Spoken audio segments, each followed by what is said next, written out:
Hello， 大家好，我是音乐。因为非常神奇的经历啊，今年下半年我们坐了很多次飞机，那么正巧我坐过了很多不同的机舱，头等舱、升舱的头等舱、经济舱、廉价航空的经济舱，这个几种不同的类型。那么这一集内容呢，我想来给大家盘点一下，说这几种不同的舱位坐上去和实际的感受到底是怎么样的啊。首先我乘坐的都是空客321的机型，因为我在江苏浙江这边，所以我去中国其他城市基本上都只要2个多小时。所以说我坐的基本都是小型航班，对比的这些舱位全都是空客321机型里面的啊，当然是不同的航空公司，因为不是大型飞机啊，所以豪华程度就算是头等舱的豪华程度也是有限的，不是特别好。首先我们来说头等舱，全价头等舱，直接买头等舱，这样进去的话就可以享受全价的头等舱服务的。首先，你在头等舱有单独的空姐服务，单独的空姐，有的时候甚至会配备2个空姐。那么头等舱呢是有单独的卫生间，在空姐那个操作台旁边啊，那个是空姐，还有是头等舱的乘客和飞机的机长上的厕所。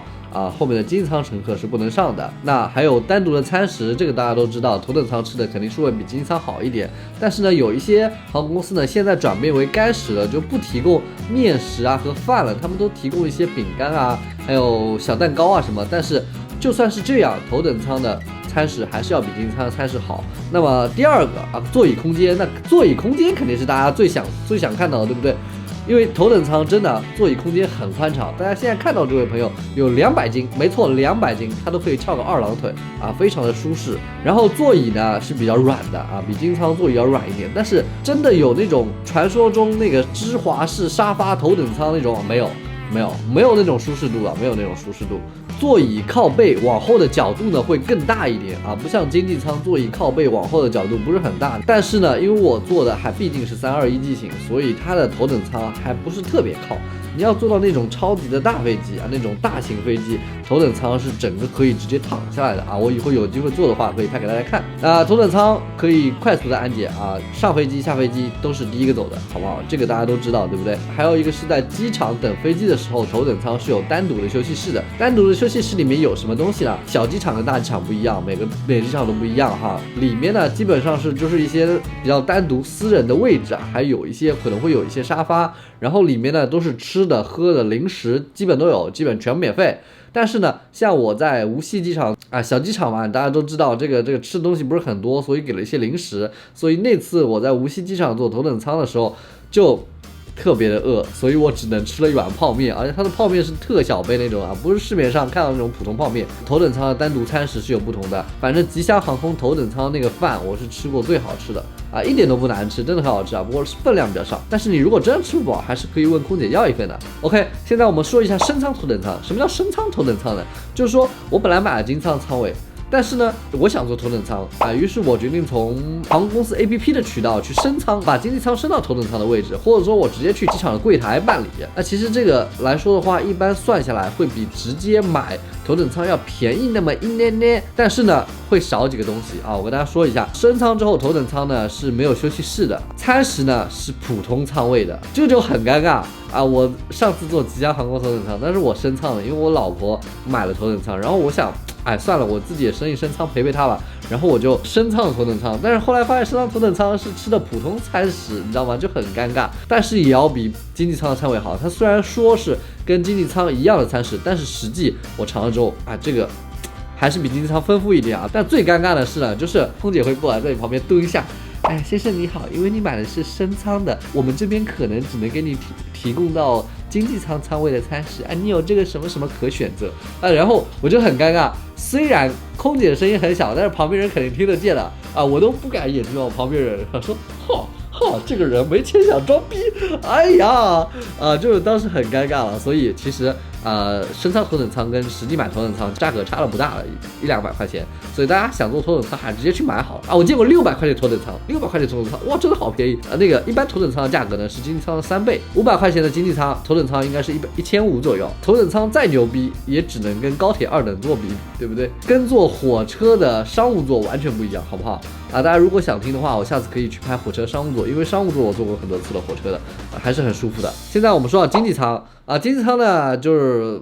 经济舱大家其实都坐过，但是不同的航空公司不同的经济舱也是不一样的我坐吉祥航空是比较好的，它前面的靠板拉下来，它有一个卡扣的，一整个 iPad 放里面是正好的我的 iPad Pro 放进去正好可以卡住，就感觉就是我坐了那个比较大型飞机后面才会有的那种显示屏的啊，我可以坐在那边看东西啊。吉祥航空新飞机还有个特别的功能，就是它旁边不是出风口嘛，啊，机舱两边会有个出风口在上面，然后它有五彩的那种跑马灯，你知道吗？特别好玩。好，我们说回来，我经济舱呢其实就是座椅比较短，高一点的朋友膝盖就直接顶到头了，然后呢座椅靠背也不能往后靠很多，只有一咩咩的角度，好不好？餐食呢非常简单，而且已经很多航空公司替换湿餐食了，就全部换干粮了，饼干啊，那个面包啊，一些小水果啊，什么都换这种东西了。然后就是服务人员，一般经济舱呢只有前后2个服务人员，有的多的就4个，前面2个，后面2个啊，4个服务人员。但是要一整个经济舱这么长的位置，所以有的时候可能会照应不到你。然后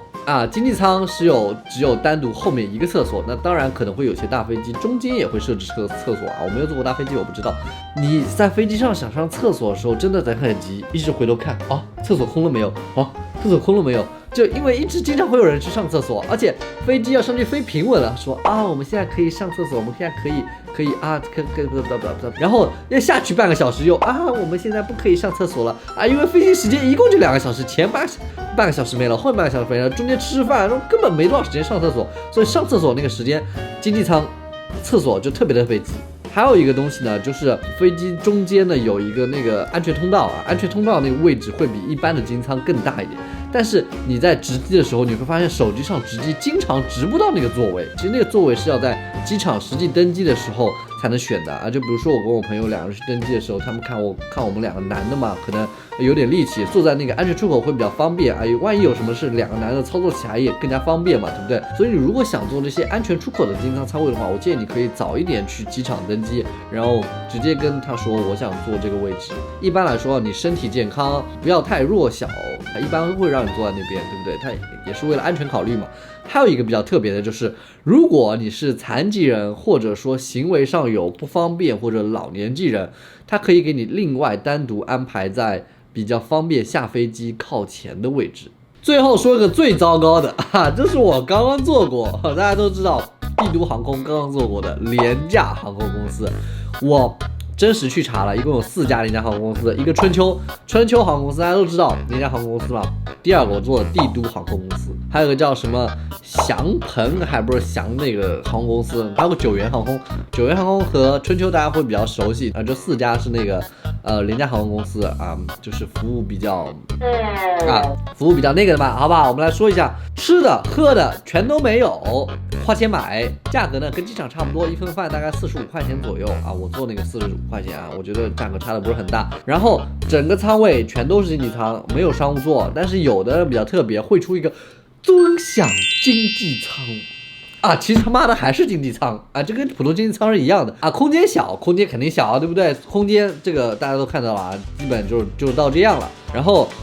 座椅呢比一般的经济舱的座椅要硬一点，硬一点点，也不是硬很多那种。然后那种座椅靠背后面的放东西那种袋子啊，那个你看这都镂空的，这个很过分了啊！你看旁边这个都已经掉下来了，这个质量不是很好。廉价航空我感觉就是给你意思啊，你就坐到那儿就行了，算了得了吧您那。但重点就是有的时候这些航空公司卖的机票不一定就便宜，你知道吗？啊，就像这个普通航班，我查了这一家这个时间点的航班啊，公务舱1900多，它经济舱1900多，还廉价航空。所以大家也就是说眼睛放清啊，千万不要去买到这些东西这些东西廉价航空一般就200-300块钱的机票，你看这1900块钱也敢拿出来卖，